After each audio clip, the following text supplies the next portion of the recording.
माननीय कुलपति जी से विनम्र अनुरोध है कि वह साहसी, जुझारू, शिक्षा के क्षेत्र में प्रतिबद्ध विशिष्ट अतिथि उच्च शिक्षा राज्य मंत्री श्रीमती रजनी तिवारी जी से निवेदन करें कि वो अपना उद्बोधन प्रस्तुत करने की कृपा करें। मैं माननीय विशिष्ट अतिथि आदरणीय रजनी तिवारी जी, राज्य मंत्री उत्तर प्रदेश सरकार से अनुरोध करता हूं कि आप दीक्षांत भाषण प्रस्तुत करने की कृपा करें। वीरों की धरती बुंदेलखंड व वीरांगना महारानी लक्ष्मीबाई जी की कर्मभूमि झांसी में स्थापित बुंदेलखंड विश्वविद्यालय में आयोजित दीक्षांत समारोह में मंच पर उपस्थित माननीय राज्यपाल एवं कुलाधिपति, मुख्य अतिथि के महोदय प्रोफेसर दीपक कुमार श्रीवास्तव जी, यहाँ के वीसी मुकेश पांडे जी, हमारे वरिष्ठ मंत्री आदरणीय योगेंद्र उपाध्याय जी, प्रख्यात शिक्षाविद, आदरणीय गुरुजनों एवं सामने बैठे सभी राष्ट्र के करधारों और अभी जिनको उपाधि मिली है, पदक मिले हैं, सभी शिक्षाविद, आदरणीय गुरुजनों एवं सामने बैठे सभी कर्णधारों के मध्य में यहाँ पर अपने को बहुत ही गौरवान्वित महसूस कर रही हूँ।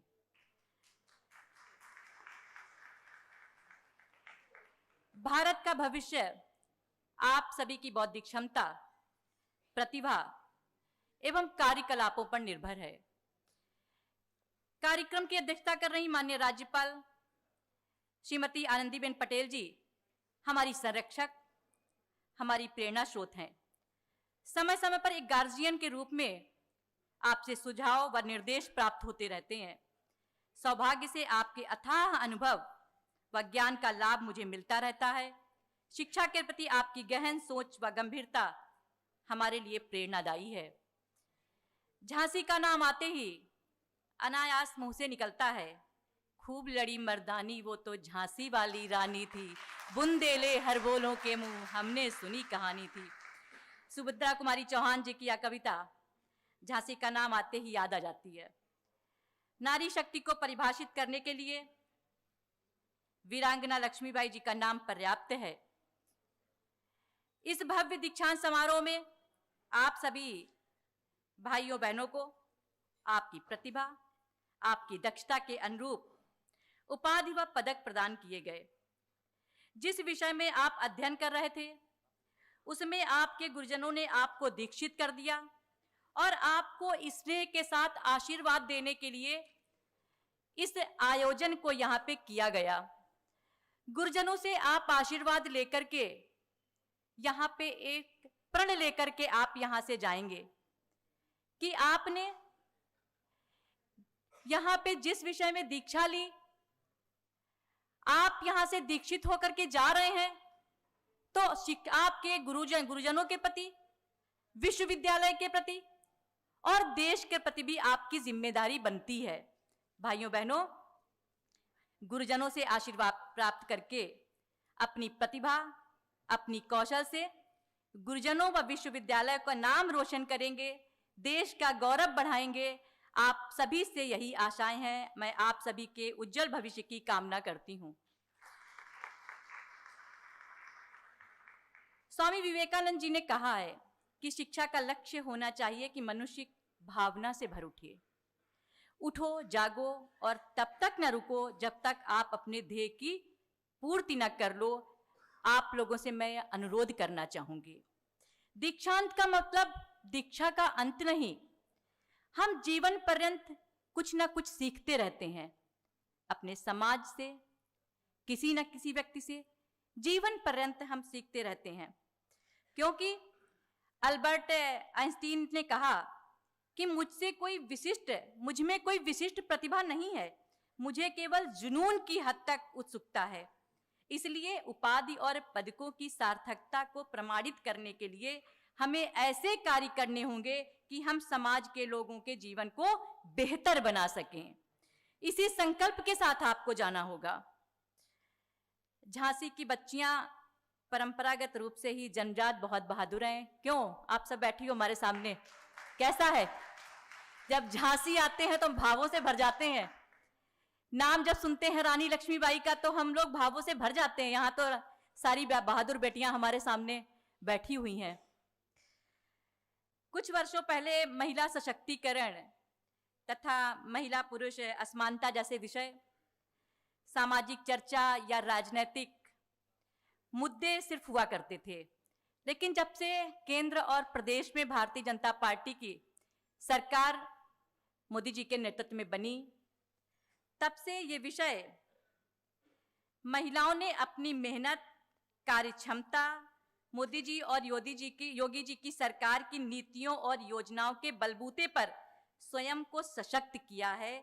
इसमें कोई संदेह नहीं है कि महिलाएं आने वाले कल के भारत को स्वरूप देने के लिए अधिकतम योगदान देंगी, ऐसा मेरे प्रधानमंत्री जी ने कहा है। अपने परिवार, समाज और देश के लिए जो भी सपने आपने देखे हैं, उनको पूरा करने के लिए, आपको सुरक्षा प्रदान के लिए, आपको विकासोन्मुख नीति व योजनाएं देने के लिए, आपकी प्रतिभा के अनुरूप रोजगार के साधन उपलब्ध करवाने के लिए हमारी सरकार प्रतिबद्ध है। सरकार आपके साथ में है। विश्व के सबसे लोकप्रिय यशस्वी प्रधानमंत्री श्री नरेंद्र मोदी जी व उनके मार्गदर्शन में प्रदेश का कुशलता पूर्वक नेतृत्व कर रहे माननीय मुख्यमंत्री जी के हाथों में आप सबका भविष्य सुरक्षित है। आप सभी भाइयों बहनों की बौद्धिक क्षमता व टैलेंट को निरर्थक नहीं होने दिया जाएगा। प्रदेश में आर्थिक विकास व रोजगार के लिए माननीय मुख्यमंत्री जी ने मास्टर प्लान तैयार किया है, जिसके अंतर्गत उन्होंने इन्वेस्ट इन ब्रांड यूपी अभियान का आरंभ किया है। इस अभियान का वो स्वयं मार्गदर्शन व नेतृत्व कर रहे हैं। उसका उद्देश्य देश दुनिया के निवेशकों, उद्यमियों को राज्य में व्यापार के लिए आकर्षित करना है। यशस्वी प्रधानमंत्री जी के मार्गदर्शन में योगी सरकार प्रदेश को नंबर 1 बनाने के लिए, सफलता की ओर ले जाने के लिए अग्रसर है। माननीय मुख्यमंत्री जी ने उत्तर प्रदेश को नए भारत का ग्रोथ इंजन बनाने के लिए प्रदेश को $1 मिलियन अर्थव्यवस्था बनाने का संकल्प किया है। उसमें आप सभी का सहयोग चाहिए। विगत 1 फरवरी को वित्त मंत्री निर्मला सीतारमण जी ने मोदी सरकार के केंद्रीय बजट के रूप में माननीय प्रधानमंत्री जी का विजन प्रस्तुत किया। अमृतकाल का यह पहला बजट सर्वस्पर्शी, विकसित भारत के निर्माण को गति देने वाला बजट है। आत्मनिर्भर भारत के संकल्प को गति देने वाला सर्वसमावेशी और दूरदर्शी बजट है, जो हर वर्ग को साथ लेकर अमृतकाल को मजबूत आधारशिला रखने का काम करेगा। आयकर में बड़ी छूट देकर मध्यम वर्ग और वेतनभोगी कर्मचारियों को राहत प्रदान की है। इस बजट में सप्तऋषि के रूप में सरकार की 7 प्राथमिकताओं का दर्शन झलकता है।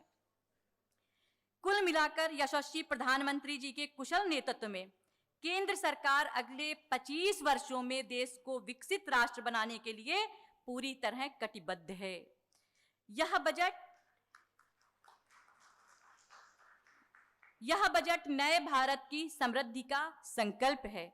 यहाँ बहुत ही बुद्धिजीवी लोग बैठे हुए हैं, सभी समझदार हैं, तो इसलिए बजट का कुछ अंश आप लोगों के सामने हमने जरूरी समझा, क्योंकि आप सब बुद्धिजीवी हैं। यहाँ पे हमारे जो उपाधि धारक और जो बच्चे बैठे हैं वो भी बड़े बुद्धिजीवी हैं, तो लगा कि बजट का विषय भी आप लोगों के सामने थोड़ा सा आ जाए।